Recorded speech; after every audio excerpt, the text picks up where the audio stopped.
सीटी का past paper 2022 में आया था, उसके में मैथ के पोर्शन को हम देख लेते हैं। पहला सवाल है, find the number of digits in the square root of 256। 256 का स्क्वायर रूट अगर ले लिया जाए तो जो जवाब आता है उसमें कितने डिजिट होते हैं। ऑप्शन हैं 1 2 3 4। तो हम इसको सॉल्व कर लेते हैं कि अंडर रूट 256 ये बराबर होता है 16 के, क्योंकि 16 आर 256 होता है। और हम देखते हैं कि 16 में 2 डिजिट्स हैं, यानी 1 और 6। तो हमारे पास जो जवाब था 2, ऑप्शन बी, वो दुरुस्त है। दूसरा सवाल था, a regular pentagon is any 5 sided polygon where all sides and angles are equal. कि पेंटागन तो वो शक्ल होती है जिसमें पाँच साइडें होती हैं, लेकिन रेगुलर पेंटागन एक ऐसी पॉलीगॉन होती है कि जिसमें 5 साइडें होती हैं, पाँचों बराबर होती हैं और पाँचों एंगल भी बराबर होते हैं। हमने क्या करना है कि ईच एंगल इज, उसका जो इंटरनल एंगल है वो कितने का होगा, 90, 105, 108 या 115 डिग्रीज। सॉल्यूशन हम देख लेते हैं। इंटरनल एंगल फार्मूला पॉलीगॉन के लिए होता है 180 इंटू n-2, जहाँ पर n से मुराद होती है नंबर ऑफ साइड्स। तो हम फार्मूले में ये पुट करते हैं 180 इंटू 5-2, 180, 5 में से 2 गया 3 को 180 से मल्टीप्लाई किया तो 540। अब हमें पता है कि पेंटागन में टोटल 5 एंगल्स होते हैं, तो उनका मजमूआ 540 है। तो एक एंगल मालूम करने के लिए 540 को 5 पे डिवाइड कर देंगे तो हमारे पास जवाब आ जाएगा 108। तो हमारे पास जो ऑप्शन सी है 108 एंगल, वो दुरुस्त जवाब है। तीसरा सवाल है, व्हाट इज़ द 60% ऑफ 75। 75 का 60% कितना होता है।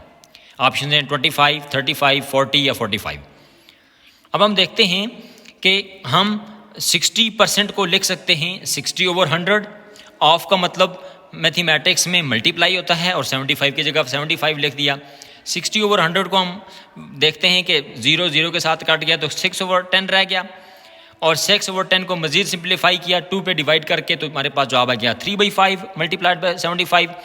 अब 5 को और 75 को क्रॉस में हम काट सकते हैं 5 के साथ डिवाइड करके, तो हमारे पास जवाब आ गया 3 मल्टीप्लाइड बाय 15, जो कि बनता है 45।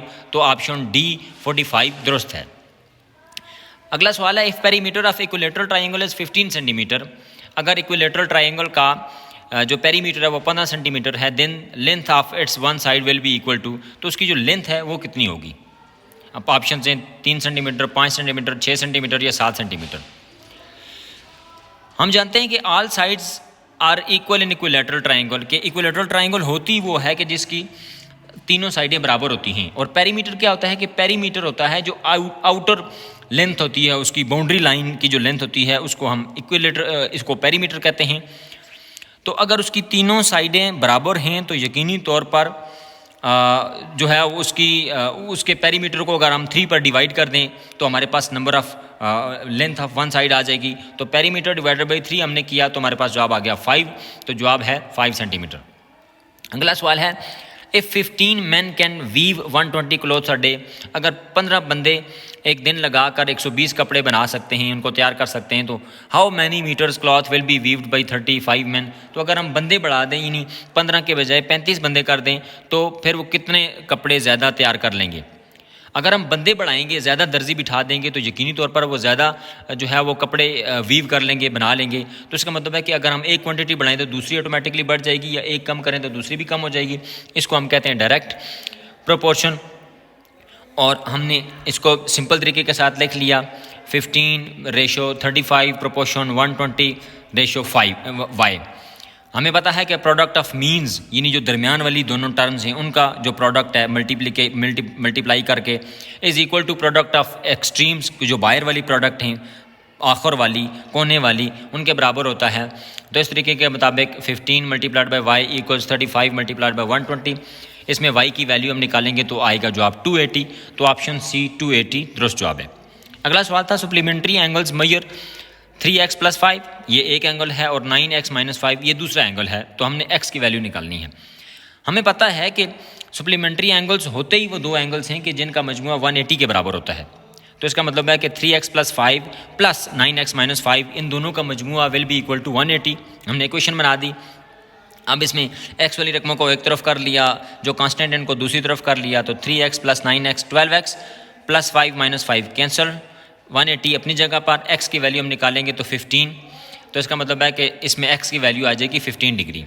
अगला सवाल है area of square garden is 2704 metre square, कि एक गार्डन है जो स्क्वायर शेप में है, उसका एरिया 2704 मीटर स्क्वायर है, तो उसकी वन साइड क्या होगी।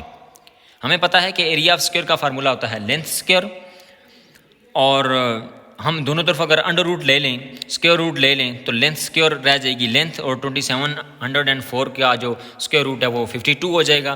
तो एक लेंथ की लंबाई 52 मीटर है, जो कि ऑप्शन सी में मौजूद है। To subtract -4 from -6 will result in, -6 में से -4 निकालना है। ये बात याद रहे कि चूंकि यहाँ पर लिखा हुआ है कि सब्ट्रैक्ट हमने करना है -4 को -6 से, तो पहले हम लिखेंगे -6 और फिर लिखेंगे -4, तो -6 minus into -4, minus minus plus हो जाएंगे, तो आ जाएगा -6 + 4, और हमारे पास हमें पता है कि एक रकम माइनस की हो दूसरी प्लस की हो, अमूल हमेशा माइनस का होता है, अलामत जो बड़ी वाली के साथ होती है लगती है, तो हमारे पास जवाब आ गया -2, ऑप्शन बी। 9वां सवाल था slope of horizontal line, horizontal line की स्लोप कितनी होती है, 1 होती है, -1 होती है, 0 होती है, या कोई नहीं होती। तो हमें पता है कि स्लोप कहते हैं राइज ओवर रन, यानी जो वर्टिकल फासला है दो पॉइंट्स के दरमियान डिवाइडेड बाय हॉरिजॉन्टल फासला। तो हॉरिजॉन्टल लाइन में तो चूंकि वर्टिकल फासला होता ही नहीं है, वो 0 होता है, और ज़ीरो पर किसी को भी डिवाइड कर दिया जाए तो जवाब 0 ही आता है। तो हॉरिजॉन्टल लाइन का जो ग्रेडियंट है या जो स्लोप है वो 0 ही होती है, ऑप्शन सी। आखिरी और 10वां सवाल था a² - b² is equal to 56 and a + b = 7। तो हमने a - b की वैल्यू निकालनी है। एक फार्मूला है हमारे पास a² - b², वो बराबर होता है a + b × a - b। हम दोनों तरफ वैल्यूज़ पुट करते हैं, a² - b² की वैल्यू भी पुट की, a + b की भी की, a - b हमारे पास इधर ही है, 7 यहाँ a b के साथ मल्टीप्लाई हो रहा है, दूसरी तरफ जाकर डिवाइड हो जाएगा, तो a - b की वैल्यू हो जाएगी 8। तो ऑप्शन डी दुरुस्त जवाब है।